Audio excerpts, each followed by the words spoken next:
G'day, John Willis here from Club Marine TV, and I've got something very special today.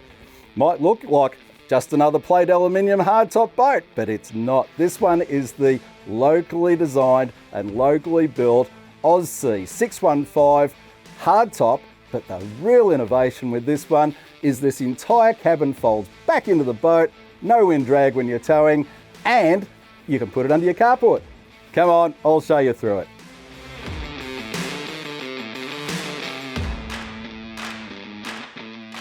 Little did he know it, but I've dragged this bloke out of the factory today. This is Barry from Ozsea Boats. How are you, mate? I'm well, thanks, John. Absolutely. Got you out away from the welder for a change. That's it. That's right. Out the sunshine. All good. What you don't know is Barry and his mate Brendan have been building commercial style boats for about the last 30 odd years. Nowadays, they don't only build commercial boats, but they also build these brilliant recreational vessels as well. This one, the 615's got a bit of a story, mate. The owners are going to do something special with this one. Yes, but the owners plan to do a bit of travelling, go up north a fair bit, and they've got family up that way, so... Yeah.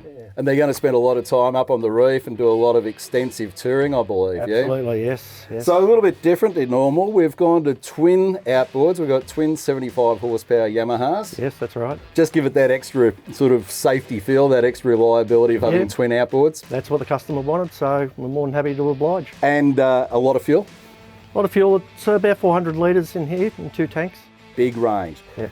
Again, innovative. We've got a folding hardtop, so this entire hardtop separates basically at the dashboard and folds all the way back into the boat. Now, was that your idea or was that a customer request? No, it's something that we'd been thinking about for quite a while. When the customer come to us and said that's what he wanted to do, we said, yep, let's go with this and see how we go. Absolutely. Well, I think you've done a great job of it. There's no doubt about that.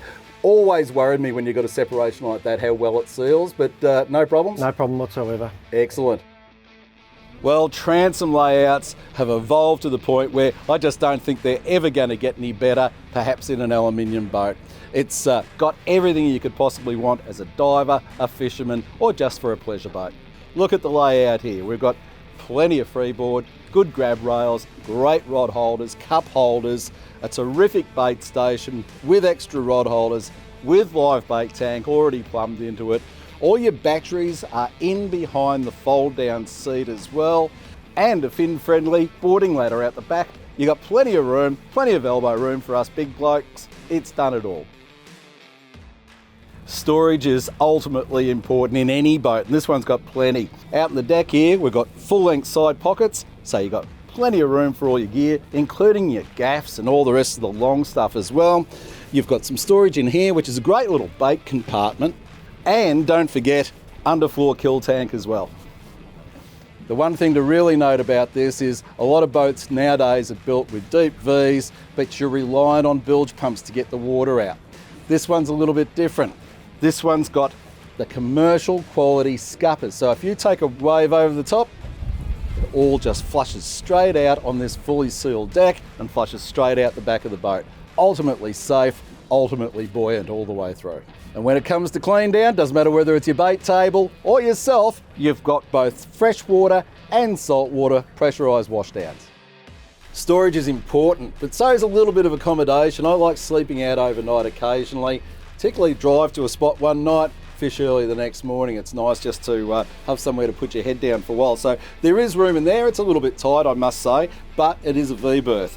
You've got a pie warmer. Everybody needs a pie warmer, particularly when you're in cold old Victoria. You've got a pump out toilet in there as well. And when it comes time to close it all up, you've got a fully lockable door. I suppose it gives you some privacy too. Well, it's quite easy to think that plate aluminium boats are pretty much all the same, but boy have I got some news for you. This is actually quite different. It might look very similar to a lot of other boats, but there's a lot of difference here, and there's a lot of the little things that really count as well. This is basically a bespoke boat. It's built to the customer's requirements for a bit of long-range cruising, the reliability of twin outboards, and not to mention that beautiful hardtop. When we start having a look around, it's a very comfortable boat to use. It's got great vision through the windscreen. and great protection as well from the wind. I mean, it's pretty cold out there today and we're just toasty warm in here. If you want a little bit more ventilation, or you want to be able to see at night with a crusty windscreen, just open the window and you can see straight out and get some nice flow through and great ventilation on a nice day.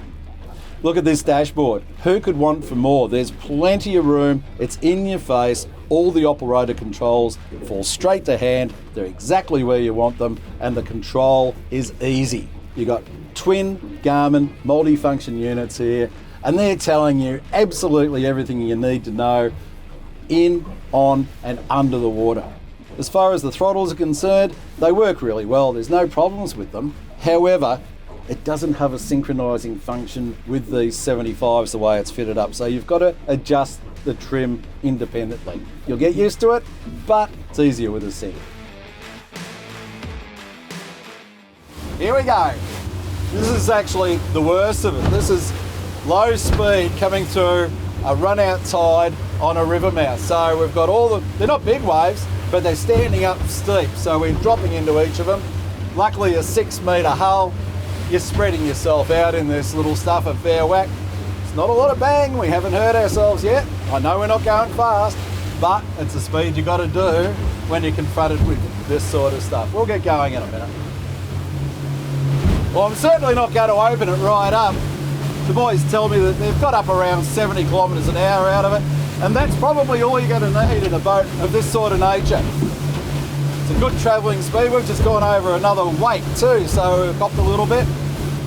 So that's actually quite easy to trim it with twin outboards, even in this sort of lump, believe it or not. Isn't it nice to be doing a bit of a rough water boat test for a change too? Yeah, we're falling into a couple, but we're not falling into too many at all. You can actually feel the strength of this hull underneath it. She's a 5mm aluminium hull with 4mm sides, plenty of ribs, plenty of buoyancy, and plenty of strength. We're actually not copying a lot of water over the bow either. I was expecting to have a fair whack more than this on it, but no problems at all. This is the stuff that breaks a lot of boats apart. No problems with the Ozsea. Stability is of ultimate importance too with boats, no doubt about that. So watch this one. We're pretty much pulled up sideways to the swell. Barry, come on over. Look at this, and safe as houses with plenty of grab rails. So when you're coming back in the middle of winter from Port Phillip Bay, you're dry, you're warm, and you haven't had your back broken from that spine splintering chop, you know you're in a good boat. And this 615 Ozsea is a ripper boat. I've got no doubt about that whatsoever. I tell you what, 615, it feels more like a 7 metre boat. So when you go and have a look at Ozsea, take your tape measure with you. You might just be surprised. This has been John Willis for Club Marine TV. Now where's me pie, Baz?